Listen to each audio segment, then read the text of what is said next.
Hello guys, welcome to Saber Brick Studios. My name is Jeremy. Hope you guys are having a great day. This is our Battle of Endor Moc that we're going to be taking to Brickworld Chicago 2023. And what you're looking at right now, guys, is what the base looked like prior to our updates that we made. This week we did so much on the interior. We basically completely tore up the entire bottom level of that.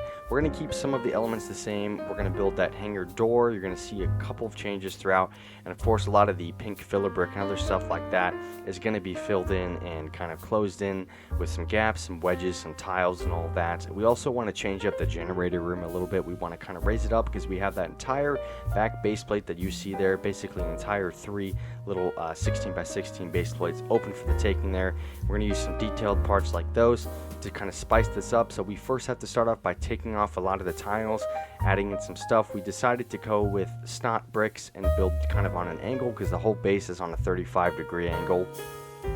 And there's a look at everything stripped from the bottom. We definitely wanted to kind of redo this and start from scratch on the actual design. We used that snot brick, like I said, there to cover up a lot of that. There's a look with it off. You can see some of the filler brick underneath there. And here's a look at the updated generator room. My brother Joseph did pretty much all of this progress, by the way, guys, and that generator room looks fantastic. We're going to have some more images for you. We also decided to change a lot of the actual upward layer and design there. As you guys can see, we had one prototype here where we kind of raised up the platform in the front there, but then we decided to go with a flat look where we created a tile pattern with a lot of different pieces. We also reattached those snot pillars, and of course all that other stuff is going to be filled in. We did the same thing on the other side and also used some wedge plates to fill in those gaps with the base plate. And the rest of the base is using a kind of triangle pattern there, but I really love how this generator room looks. I think it looks a lot better elevated. A lot of detail work was put into it, a lot of different tiles, orange and light gray and dark gray and black. Here's a look at that overhang. There's some filler brick in the back there. We're probably going to cover that up. But I really love how we were able to use this amount of tile work to get that done. I think it looks great. Here's kind of a bird's eye view of that whole thing.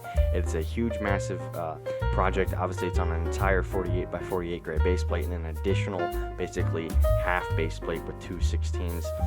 But I'm really happy with the amount of detail we were able to put in there, and also some stairs that are attached with snot as well. And here's a very detailed look at the generator room.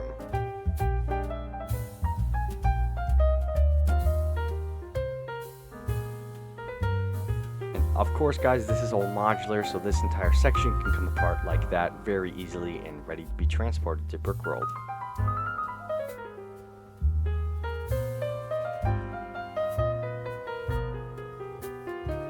There's still so much more detail work that we're going to be getting into future episodes, so make sure you guys stay tuned for those coming soon, because there's a lot to do in the interior and the exterior, but primarily the rest of this episode is going to be focused on the hangar door and some of the kind of filling in on the outside of this, the exoskeleton of it.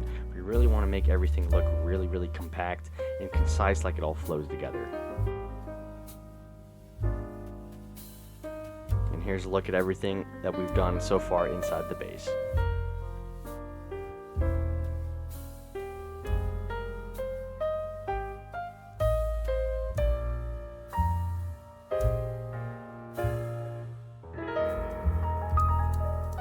And here's a look at the first part of the outside, guys. I started by using some snot and other brick building techniques to kind of fill in those really awkward gaps because the entire base sits on jumper plates and tiles. And I used a variety of slopes and different pieces to accomplish that. The finished product I'm really, really happy with. I added some flower details, stem details to hide some of the connection pieces, as well as some other really weird wedge plates and things. It's one of the hardest things I've ever built, actually, in Lego. But here's a look at that front hanger, guys. We added some ivy and other details and stuff like that. I think the speeder bikes in Endor look absolutely fantastic. So happy with the amount of progress we were able to get done this week. Make sure you guys stay tuned for future episodes of Building the Battle of Endor and Lego. We're going to be working more on the pad in the exterior and interior of the base in the next coming episodes. Hope you guys enjoyed this video. If you did, leave a like, subscribe here, and I will see you guys on the next one.